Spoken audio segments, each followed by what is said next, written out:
प्रथम विश्व युद्ध ने दोनों साम्राज्यों को नष्ट कर दिया। जहां 1917 की रूसी क्रांति में बोल्शेविक के तहत सोवियत संघ के संस्थापना हुई, वही यूक्रेन में भी उग्र कम्युनिस्ट और समाजवादी प्रभाव के बीच स्वाधीनता के लिए एक यूक्रेनी राष्ट्रीय आंदोलन उभरा। कई यूक्रेनी राज्यों का उत्थान हुआ, जिसकी अंतर्राष्ट्रीय स्तर पर मान्यता यूक्रेनी पीपुल्स रिपब्लिक (यूएनआर) के रूप में हुई। यूक्रेन के उन राज्यों में जहां कभी रूसी साम्राज्य का राज था, वह यूक्रेनी सोवियत समाजवादी गणराज्य या सोवियत यूक्रेन की स्थापना, जबकि पूर्व ऑस्ट्रो हंगेरियन साम्राज्य के क्षेत्र में पश्चिम यूक्रेनी पीपुल्स रिपब्लिक और हुतसुल गणराज्य का गठन हुआ।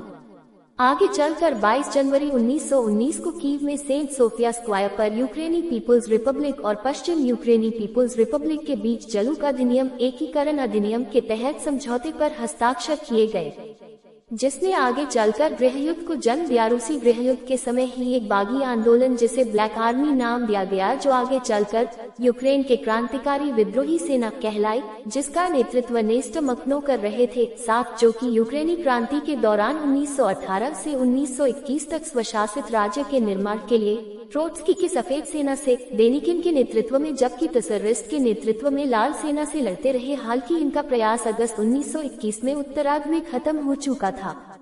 पोलैंड ने पोलिश यूक्रेनी युद्ध में पश्चिमी यूक्रेन को हराया, लेकिन कीव में बोल्शेविक के खिलाफ विफल रहे।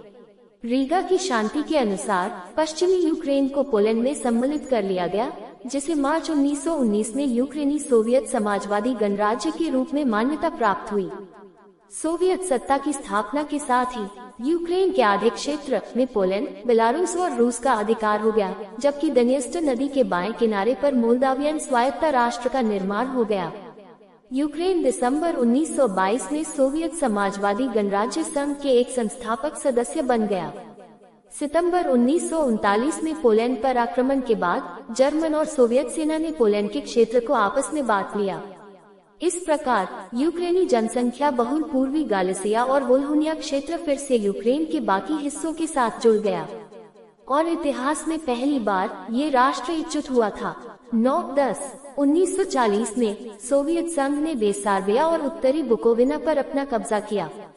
यूक्रेनी एसएसआर ने बेसारबिया के उत्तरी और दक्षिणी जिलों, उत्तरी बुकोविना और हत्सा क्षेत्र को अपने में शामिल तो कर किया, लेकिन मोल्दावियन स्वायत्त सोवियत समाजवादी गणराज्य के पश्चिमी भाग को नवनिर्मित मोल्दावियन सोवियत समाजवादी गणराज्य को सौंप दिया। यूएसएसआर को उसके विजित इन क्षेत्रों पर अंतर्राष्ट्रीय स्तर पर 1947 की पेरिस शांति संधियों द्वारा मान्यता दिया गया। 22 जून 1941 को जर्मन सेना ने सोवियत संघ पर हमला किया और लगभग 4 वर्ष के युद्ध का प्रारंभ हो गया। प्रारंभ में धुरी राष्ट्र ने बढ़त बनाई, पर लाल सेना ने उन्हें रोक दिया। कीव के युद्ध में इसके भयंकर प्रतिरोध के कारण शहर को हीरो शहर के रूप में प्रशंसित किया गया। 600,000 से अधिक सोवियत सैनिक या सोवियत की पश्चिमी मोर्चा का 1/4 मारे गए या बंदी बना लिया गए। 11-12 यद्यपि अधिकांश यूक्रेनियन लाल सेना और सोवियत प्रतिरोध के साथ साथ में लड़े। 13 पश्चिमी यूक्रेन में एक स्वतंत्र यूक्रेनी विद्रोही सेना आंदोलन यूपीए 1942 आगे आया। कुछ यूपीए प्रभागों ने स्थानीय पोल्स जातीय का नरसंहार भी किया, जिससे प्रतिहिंसा की स्थिति उत्पन्न हो गई। युद्ध के बाद भी यूपीए 1950 के दशक तक यूएसएसआर से लड़ते रहा। इसी समय यूक्रेनी लिबरेशन आर्मी, एक और राष्ट्रवादी आंदोलन सेना नाजियों के साथ साथ लड़ती रही।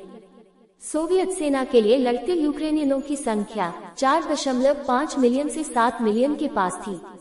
13-14 यूक्रेन में प्रो सोवियत कट्टरपंथी गोरिल्ला प्रतिरोध की संख्या 47,800 अपने अधिग्रहण के आरंभ में से लेकर 1944 में अपने चरम पर 500,000 तक होने का अनुमान है, जिनमें लगभग 50% संख्या स्थानीय यूक्रेनियन की थी। सामान्यतः यूक्रेनी विद्रोही सेना के आंकड़े अविश्वसनीय होते हैं, पर इनकी संख्या 15,000 से लेकर 1 लाख सैनिकों तक के बीच रही होगी।